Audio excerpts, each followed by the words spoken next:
আমরা এই যার বাড়িতে ভাড়ায় থাকি তার বাড়িতে বাচ্চাকে নিয়ে ছাদে যাচ্ছি। আওয়াজ তো পাচ্ছেন, নন্দীগ্রামে ছাদে উঠেছি অনেক দিন পর। বাচ্চাটা একটু ঘুরতে চায়, মানে সারাদিন এক ঘরে বন্ধ থাকতে কোনো বাচ্চারই পছন্দ হয় না। তো অন্যদিন ঘর মালিকের যে জেঠিমা আছে উনি নিয়ে যান বাচ্চাকে, আমি ডিউটি থাকলে, ইভিনিং থাকলে। তো আজকে মর্নিং ডিউটি ছিল, বাচ্চাটা উঠেছে, ভাবলাম নিচে ওখানে না নিয়ে গিয়ে একটু ছাদে যাই, চারদিকে আকাশ বাতাস পরিবেশটা দেখবে, বাচ্চারও ভাল লাগবে। এটা হচ্ছে ছাদ জেঠিমাদের। একটু আগে ঝড়ের মতো হয়ে গেল, বাতাসটা ঠান্ডাই আছে। আজকে যা গরম ছিল ওয়েদার,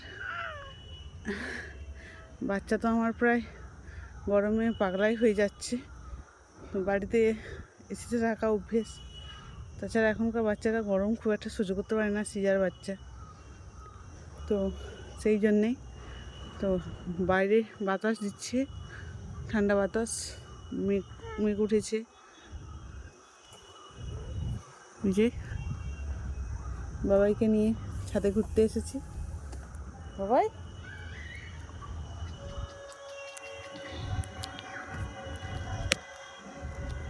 কিছু বলবে? কিছু বলবে না? আলো বাতাস দেখছে আর মুয়া করছে, ভাল লাগছে। ভাল লাগছে। ছাদে আসবে, এরকম টাইমে ছাদে একটু ঘুরতে আসবে। অনেকদিন ভিডিও সেভাবে ছাড়া হয় না, যখনই টাইম পাই মোটামুটি ছাড়ার চেষ্টা করি। তো আমার রুমটা খুব একটা বেশি দূরে নয় হসপিটাল থেকে, প্রায় মার্কেটের উপরেই রুমটা। এটা মার্কেট, গলির, এটা সামনাসামনি বাড়ি অনেক আছে। এটা নন্দীগ্রামে জানকীনাথ মন্দির, ওই যে মন্দিরের চূড়া দেখা যাচ্ছে, মানে রাম মন্দির যেটা নন্দীগ্রামের। স্কুল কলেজ সবই কাছাকাছি প্রায়, বাস স্ট্যান্ডটা একটু যেতে হবে। আর হসপিটালটা যেটা, সেটা আমাদের জেঠিমাদের এখান থেকে শোনা যায়, দেখা মানে গাছপালা প্রচুর দেখা যায় না, তবু একটা দেখা বলতে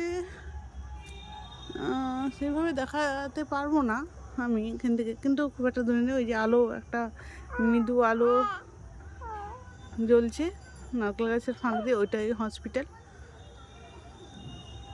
খুব একটা ডিস্টেন্স নয়, 10 মিনিট লাগে, 5-10 মিনিট লাগে হেঁটে।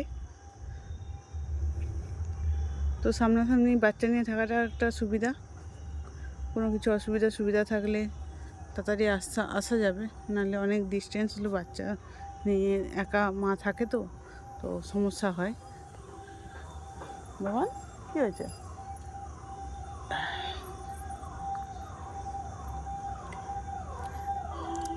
সবাই ভালো আছেন আশা করি, ভালো থাকবেন, আমাকে এইভাবেই ভালোবাসা দিতে থাকবেন।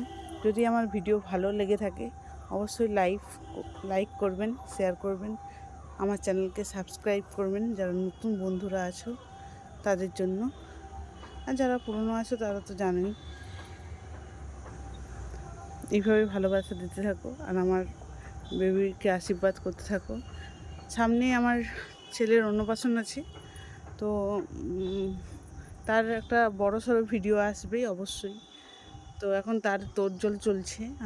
আমার যেহেতু ডিউটি আছে, আমি সেহেতু বাড়ি থেকে যেতে পারিনি, তো বাড়িতেই হবে অন্নপ্রাশনের কার্ড তোমাদের সাথে আমি শেয়ার করেছি।